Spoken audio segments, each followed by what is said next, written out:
pain inside from being trapped as a mediocre cog in the dead-end machine of capitalism. But he's the CFO! I said American workers should be able to retire at age 35 and receive health care and a salary for life on your dime.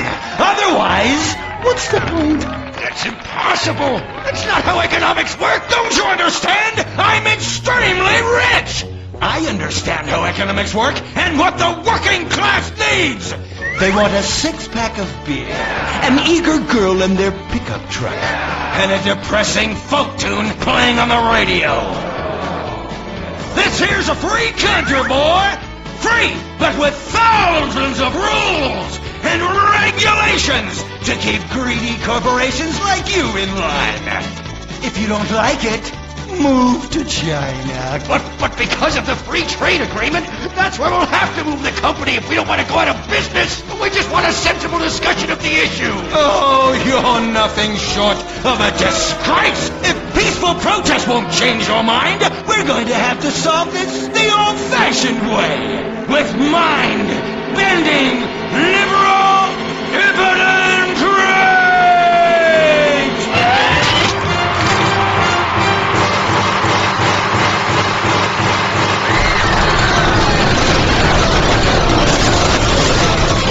A victory for the working man! My work here is done. But our workplace is destroyed! Ah, hell, go on welfare! Kick back, get a six-pack and relax. You deserve it after all this work. We just want to work! Braxton Industries, headed by billionaire liberal playboy Braxton Hunter, recently celebrated the closing of another highway to install more bike lanes and collective urban farms. Braxton recently returned from a trip to Antarctica on his private jumbo jet, where he'd been to accept an environmental award. Some critics say that Hunter is also the caped superhero Impotent Rage, because they look exactly alike and have the same voice, and Impotent Rage tends to show up right after Mr. Hunter quietly sneaks out. He has emphatically denied they are the same person. A hero of the liberal media, others say Hunter is a rich, entitled asshole with too much time on his hands. What? I am not a rich, entitled asshole with too much time on my hands. Woo, baby! Now that is one productive day's work. I'm gonna go home and do some yoga, drink some wheatgrass, and go to my favorite farmer's market. Good morning, Braxton. You look great. You've got a bunch of voicemail messages. From whom? Uberman. Uberman! My arch nemesis! I hate that right-wing bully! Hey, Impotent Rage, you pathetic hypocrite. I was just eating some whale sashimi and a manatee steak when my thoughts turned to you. Dumb, slow vegetarians whom the state will no longer protect. See you around, schmucko. Oh, do I hate that man. Do I despise him. Braxton, there. I know a way to calm you down. Something wet and relaxing that you'll really like. Oh, a flaxseed smoothie. You've got a great idea, baby. Braxton, I need to tell you something. I'm in love with you. I want you to take me, rip my clothes off, and thrust yourself inside me. Sometimes I feel like you don't even notice I'm here. I'm sorry. What were you saying? Oh, it's okay. I get emotional about this stuff too, Violet. The environment, marriage rights, hemp clothing, recycling, placenta cakes. You know, I became a liberal at a very young age. My parents were... Violet, we're about to start the flashback sequence, so please wiggle back and forth for me now. Okay. My parents moved here as immigrants from Vice City and built a huge empire, exploiting people mercilessly. My father made a fortune strip mining, boiling, dumping toxic pollution, and marketing tobacco. He was a womanizer. And much more interesting than me, he belittled me constantly. And then he died before he could write me out of his will. And so I became the majority shareholder in a huge multinational company. I traveled the world.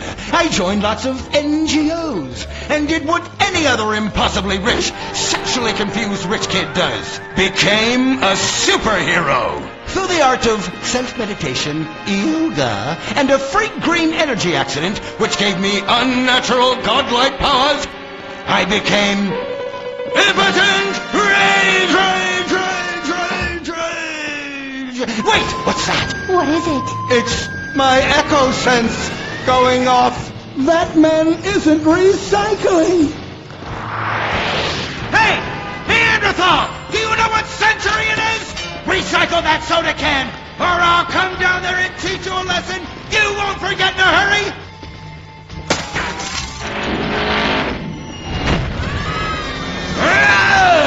I can't stand being disrespected like this. Now, bullshit, cut. Braxton, quick, to the anger room. Oh,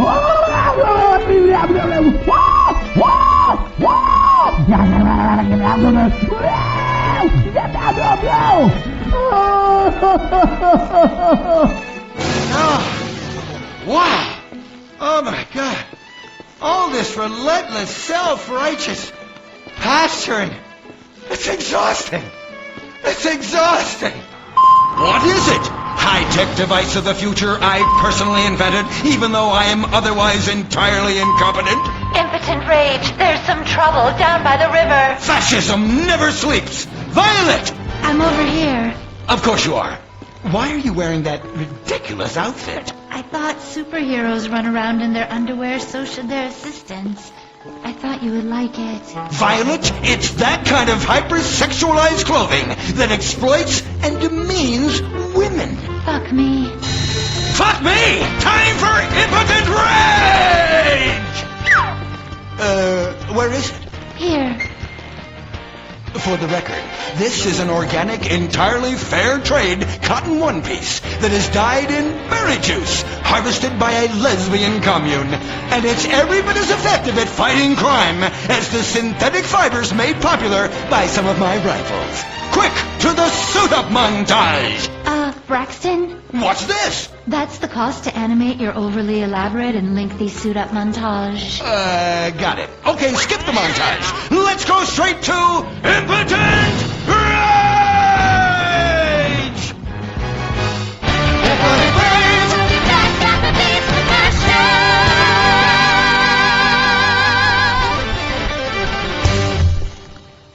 There are over 8 million species that travel through San Andreas. But every day, hundreds of thousands of birds are slaughtered by a not-so-silent predator, windmills. So-called environmentalists' desperate need to destroy our state's indigenous oil industry will lead to noisy, nature-killing windmills literally in your backyard. At San Andreas Water and Power, we're working with state and local officials to make sure that windmills and solar panels don't ruin our pristine environment. Let's on.